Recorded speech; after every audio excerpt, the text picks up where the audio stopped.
First of all, thank you for the opportunity. I'm both very scared and very excited to be here, back as a registrar. I used to sit in those seats for those of you that don't know me. So I just had a little bit of poetic freedom with the topic. So there wasn't a set topic. So I decided to decrease the topic down to registrar level, but specifically first and second year registrars or those that are still studying, because I remember sitting here and reading about Scandinavian studies and weird things that people presented and thinking, how is this going to help me with the exam? Because that's what you want to know. So I decided to make the topic gestational diabetics. I'm going to go through a few things, and what we will be discussing is background a little bit about gestational diabetics, academics behind it, our study and why I'm here today, and some tips for the registrars. So first, a quick look at the history, and I just found this interesting. Sorry, it's extremely small. But diabetics has been around for many, many years, as we know it. But the first time it was ever recorded was in around 15,000 BC, when an Egyptian physician noticed that patients had the mysterious disease that causes them to lose weight and urinate frequently. But at the same time, the physicians in the area also noted that patients with this disease, the ants used to crawl towards the urine. So it's quite interesting, they noted it. And then in 150 after the death of Christ, a Greek physician, Aretius, described this now called diabetes as the melting down of the flesh and limbs into the urine. So they started making a connection between loss of weight and polyuria. And then comes in the South African term of tongtipitoets.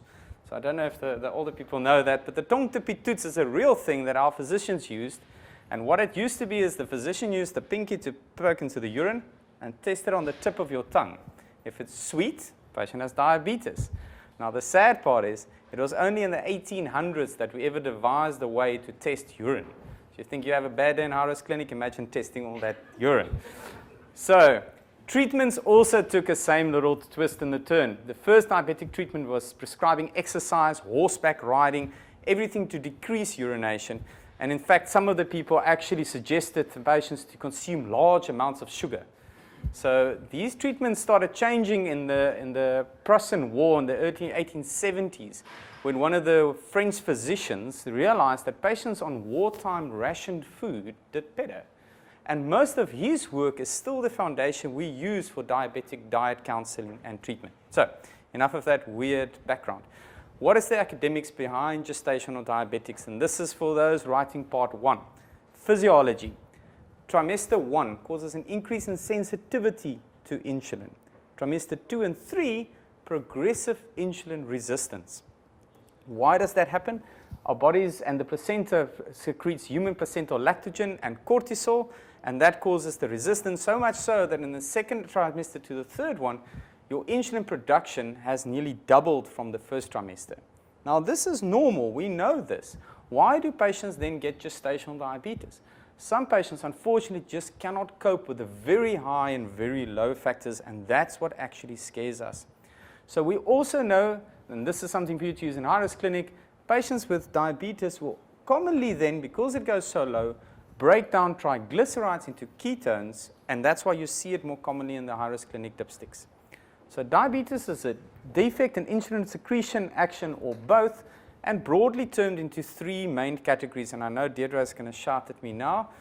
Type 1, HLA, DR3 and 4 autoimmune disease with some sort of a viral trigger. We still don't really know how it works. Type 2 diabetics, we know them. They're more genetic, increased weight and high BMI. And then the third category for patients is to explain to them that gestational diabetics is something different. It is almost like type 2 diabetes, but it's only detected in pregnancy, and technically after pregnancy will disappear. Now, if you show this to patients, all of them are going to ask you 3 simple questions. Does this diagnosis really matter? Is there treatment for it? Because what does it help? And how do we find it? Now, I've changed that order around. Usually they ask, how do we find it? What does it cost? And is it really necessary? But I'm going to go through those 3 questions now on gestational diabetes. So, does it matter? Now, for the registrars going to exams, if you need to remember one thing, remember 4 letters, HAPO trial, because that's the one word you have to say. The HAPO trial was a landmark trial in about 2008. They studied 23,000 pregnant women, and what they did is they wanted to see what is the pregnancy outcomes when women have high glucose values in pregnancy? And these graphs are from them, and all I want you to realize is that primary outcomes was high birth weight above the 90th centile, C-sections, and neonatal hypoglycemia. And what you'll notice is as the glucose, and this is values up to 7, as the maternal glucose values go up, the complications go up. But to notice that there's no flexion point. There's just a slow and steady increase, almost linear. The higher your sugar goes, the higher your risk of the complications. But this makes it difficult. Where do we set the end point? Where do we say, now you're a diabetic, now you're not? There is no flexion point. On a small sidestep on that note, and your unit is actually pioneering these studies, is looking at the long-term complications. And that's a topic on its own. As radiation exposure takes time to develop, these patients, we're finding more and more and more later on in life becoming type 2 diabetes. Now, what would a good academic presentation be without a nice long table that no one reads and no one can remember? So I've included one for you.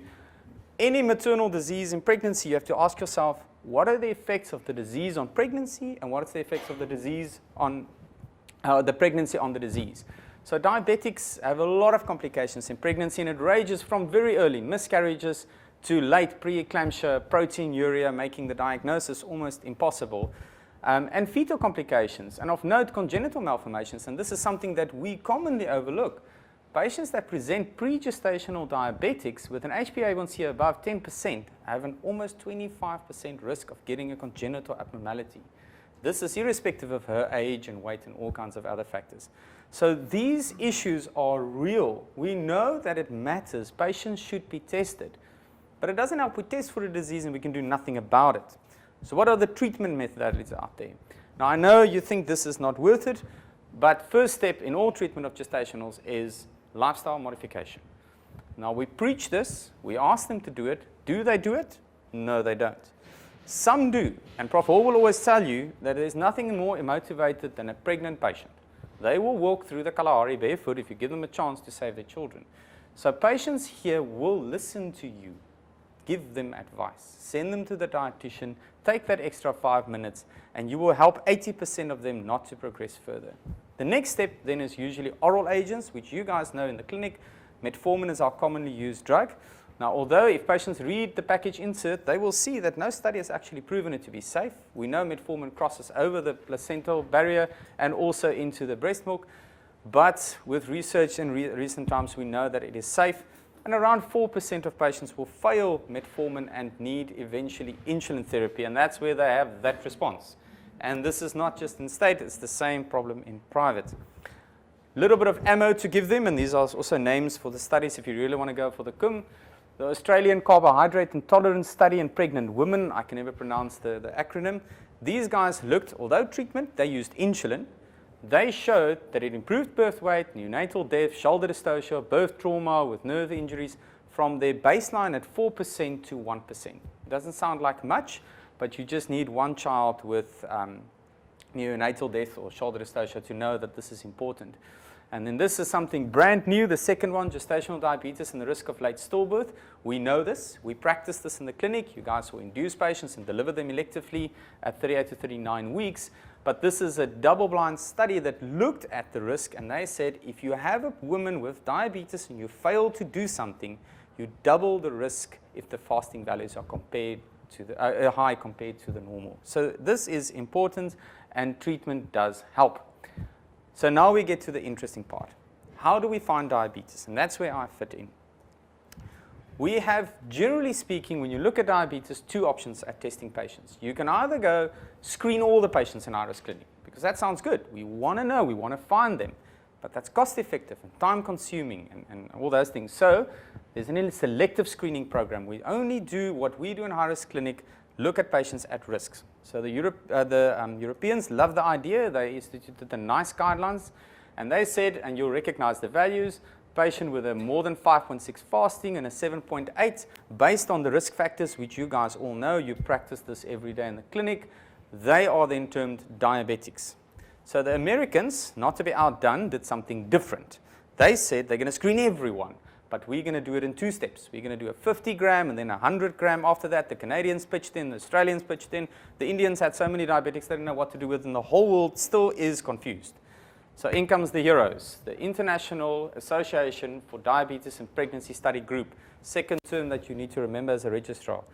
Now this group is an international group that tried to sit down and said, people, let's talk together, let's make one set of diagnostic criteria. Although they got very far and they have to be commended for their efforts, the world still hasn't adopted this. And they've moved the fasting value down to 5.1. And the 2-hour value, which is the one you use in the clinic, of 8.5, slightly higher. Of note that they used the 75-gram oral glucose tolerance test. Now, for those of you that don't know, that is pure evil. It means fasting a woman, bringing her in pregnancy, putting her in a clinic, and then giving her a cup of sugar. It's almost the equivalent of a can and a half of Coke. Swallow it all down. You may not eat or drink anything else, and then sit there and wait for 2 hours. She's nauseous, she's irritable, she's pregnant, bombshell. So it doesn't work. The next thing about this test is, if I do it today and I do it tomorrow, I'm going to get 2 different results. It's not reproducible. Third thing, that it's costly. You need a laboratory with venous samples. It needs to be transferred. So Delft Clinic cannot do this. The other problem is, in the past, if you look at the NICE guidelines, if you apply those values, they sit with a population base of about 3% of gestational diabetics. If they were to apply this immediately, that would jump up to 1/4 of their clinic. Now imagine the implications on the labor ward, on the inductions and everything else.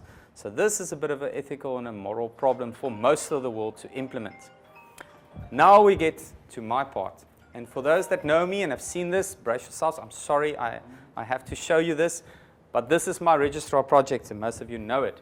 So Prof. Hall and I sat together, and as a registrar we had 2 big questions. Is what we're doing in this high-risk clinic anywhere what you guys are doing anywhere close to normal? Can we improve it? Can we design then a standardized meal that we can test against the gold standard?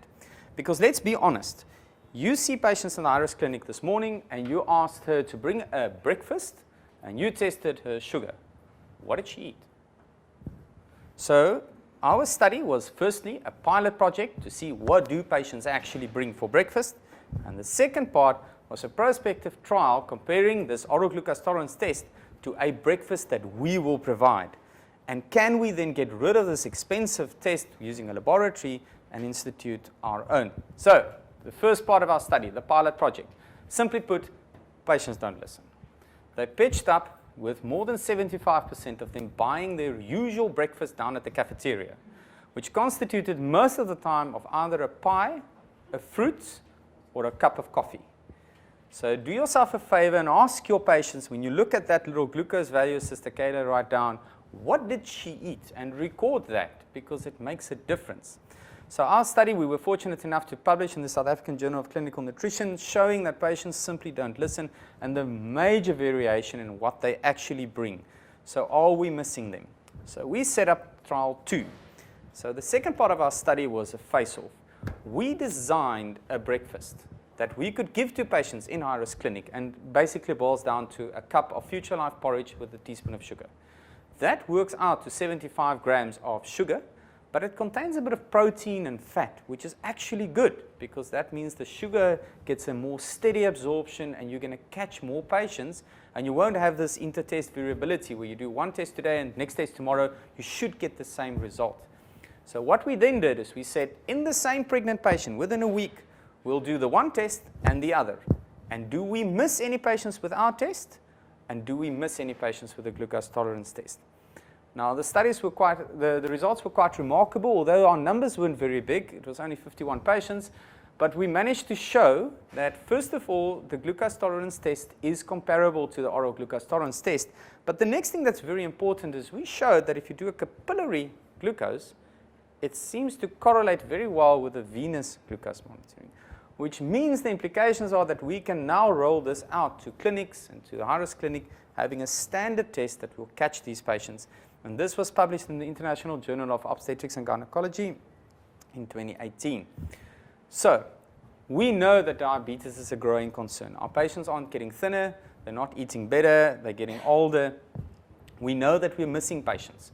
We know that if we increase our diagnostic criteria, we're going to get 25% of our patients diabetics, and we know that we're going to miss complications in those patients that we're not testing.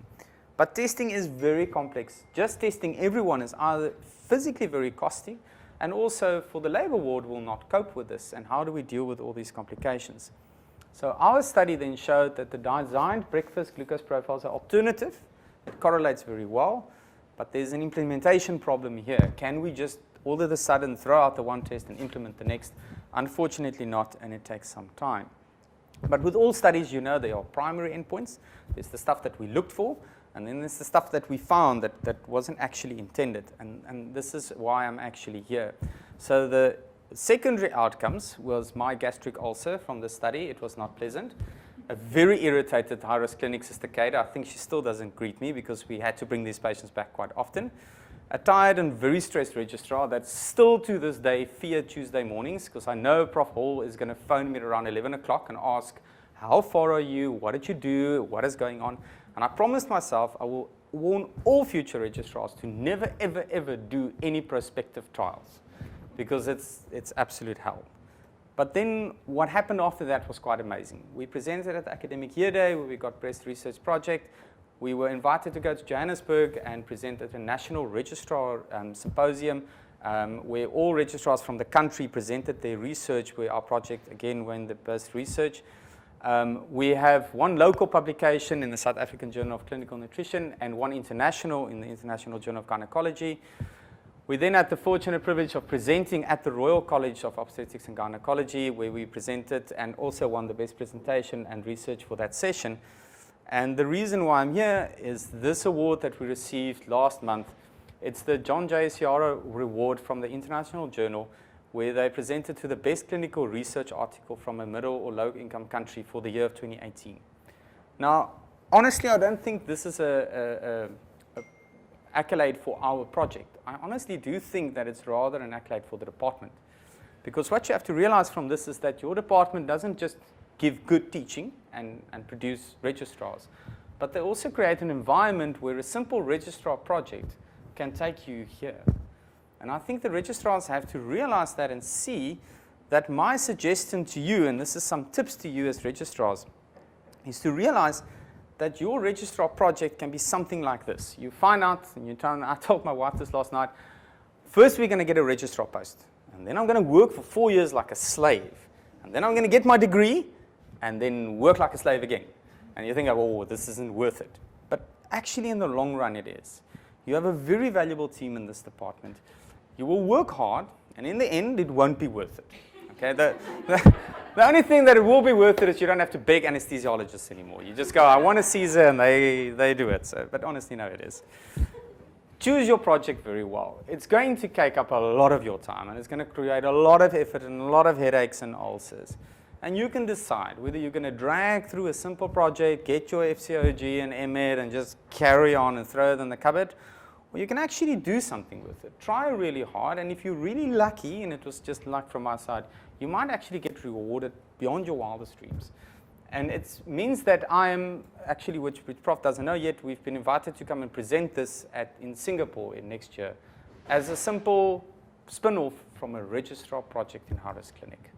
So good luck to the registrars. I know you are sick and tired of me talking here. Do what you're doing and do it well. Your unit is great, and it will actually propel you to wonderful heights. Thank you.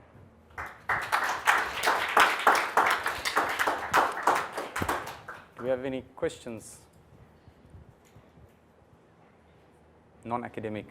The study, you did the profile twice. Yes. So what we did, Prof, is we wanted to show that the one test can replace the other. Yeah. So the question is, because I had a similar type of thing from CS, a registrar a couple of years ago for the college.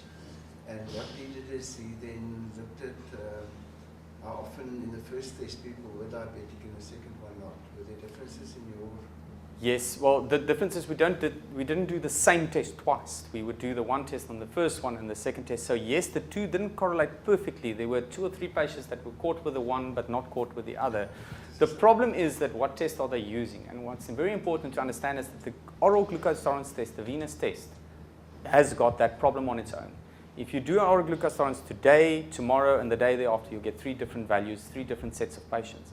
And that was our problem because they give pure sugar, so you have this massive shoot up in insulin, massive release. One day it works well, the next day it doesn't work well. So I recently also had a question about that, is should we actually add something to the glucose that we give patients?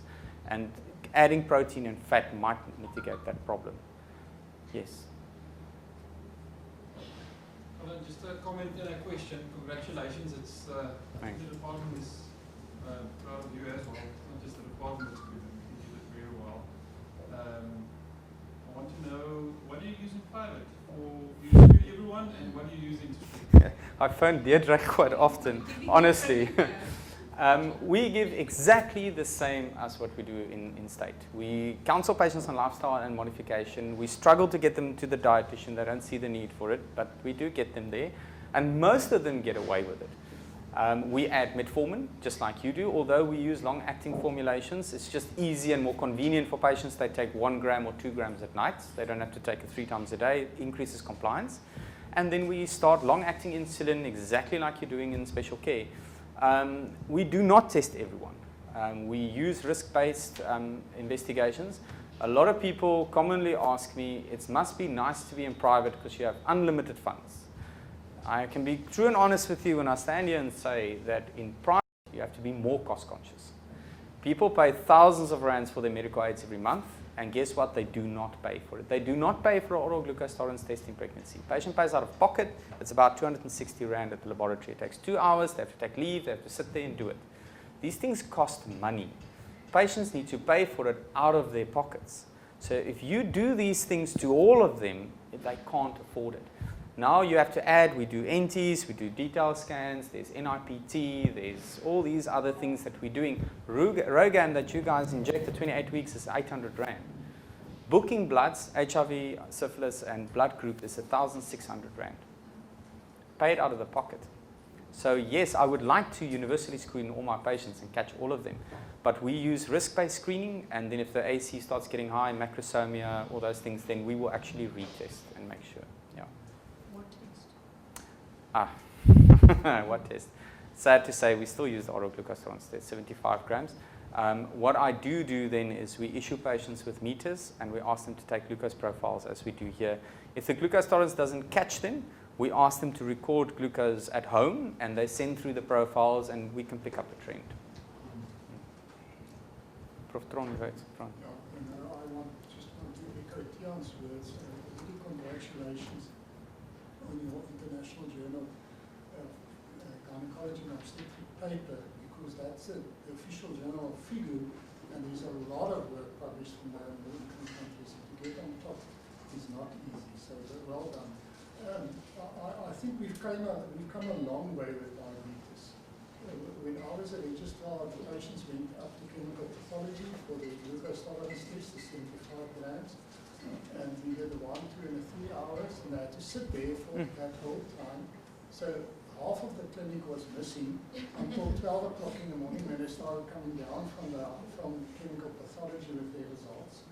And what frustrated me a lot as a registrar is when you show, we were not sure how to interpret these glucose tolerance tests. If this one is normal and that one is abnormal and that one is normal, and when you showed it to the consultant, eyeballed it and said, no, I'm not happy with this patient is abnormal. And then the next week you show it to another consultant, virtually the same results. No, this is completely normal. Yeah. You just didn't know where you were. And I think the way we do it presently really works. Because I think if we can standardize on their breakfast, yes, we will really have a very good method. And they stay in the clinic. We see them after their fasting, and then we see them again a little bit later. They can show you the 2-hour value. The clinic runs along very nicely.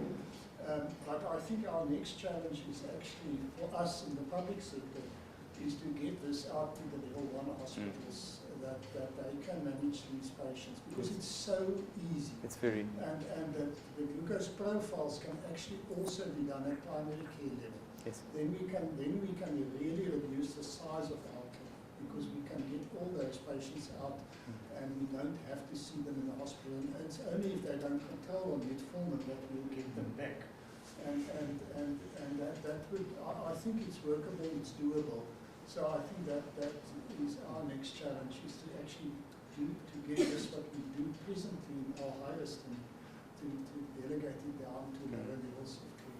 But the nice thing about the test is it's not just a test, it's also a continuous assessment of the patient. Where you do a glucose tolerance test once and it's done, this form and this breakfast test she can do once every 4 weeks when she comes for the visit, and you have the same amount to test for. So it's not just a test, it's also a measure of compliance and therapy. So And I it's think relying possible. on the glucometers results in the on-site Yeah. result, it may It's a not big be difference. that accurate, but it's accurate enough. Yes. And it just makes everything much, much easier. Yes. And I think it's also definitely also affordable. Thank you. Thanks, Colin. Yeah, I think all of us know that you are a very hard-working, humble person. I think that you mustn't underplay how hard you worked to achieve this award. Thank you. On an academic front, I just want to say that the WHO has adopted the IAD-PSG criteria. Yeah. So I think we must see it as there is a gold standard. We're Yeah. not able to adopt it yet for a multitude of reasons, but there is something that we want to work towards, and that's the 5.18.5. And yeah, if anybody has got any other ideas about investigating GDM, please don't hesitate to talk to Prof. Hall. We would love more registrars doing studies, and our database is coming along. Yeah. And I've forgotten my third point. Oh, can you remember what the cost was per meal? It worked out, I think, to 13 Rand something, but that included the test strips, the availability of the machine. I worked in the time frame the machine takes to break, how many samples you can take, the cost of the lancets, because you have to do it instead of the syringe and everything else. But the oral glucose tolerance test, I think it's a factor of 20-fold more expensive. And it's not reproducible, so it's not the same. But the Yeah. 13 Rand included the future line. Everything. The sugar, the bowl, the everything. Because I had to pay for it for the budget. So yes, no, it's ridiculously cheap. Yeah. There are other alternatives. I'm saying it off the record. A can of Coke. It's at least standard. It's the same thing. And in private, we actually do use it. Patients simply cannot. I'm sorry, I'm putting you on the spot. Did you have to do an oral glucose tolerance test? Yes. Is it pleasant? So I did mine here. I did an oral glucose tolerance here twice. Yes. And it was normal, and then I did a private one. But I didn't Yeah. feel bad, so I'm not a good. It's not a good. one The but problem. I had to take leave for the day. Exactly, it's an income problem. So the meal, and we have some patients that simply cannot stomach that amount of sugar, and then they start vomiting, which means come back tomorrow and repeat it, and they don't like it very much. But a can of Coke, they can sort of get down, and it's a lot of sugar. So it's a workaround, unofficial. Patients can bring a can of Coke. Don't tell Prof I told you that. Okay, thank you. Ja, daar is iets. May I just ask one last question? Colin would reiterate perhaps, when I also always ask the patients, what did you have after your fasting day? Yeah. And I must say the patients understand Not to pretty well, eat. and the most common answer I get is a sandwich. Yeah. So they bring a sandwich, and then of course my next question is, was it white bread or brown bread? Because then you Yeah. see how they adherent they are to their diet. But can't we standardize on and say, but bring a sandwich along, consisting of 2 slices.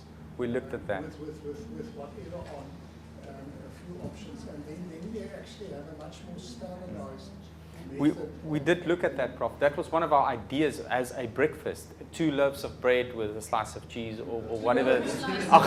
2 slices. Sorry, they do eat 2 loaves. 2 slices of brown bread. The variation between Albany, Sasco, home baked, it's massive. Bread is not bread. And what they put on it and the variation of what they put on it is enormous. And that's why we settled on the porridge. The idea why we settled on the porridge is it's on state tender. It's part of the meal replacement that they give out at the clinics for the children that are undernourished.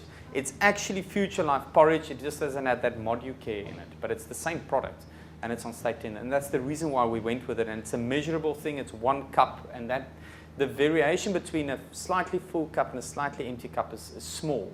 But the difference between brown bread from Albany and brown bread from Sasco and brown bread from them is actually enormous. So we actually looked at that option. We also looked at options of 4 sugars in a tea, and we looked at all kinds of different honey and these little yogurt, they call it jam pots that you get at the restaurants. We looked at them as well, saying 2 slices of bread and 4 jams on it. But we analyzed the differences, and Laurentia, our dietitian, came back and said this is just not standardizable. It's just not repeatable. Yeah. Sadly.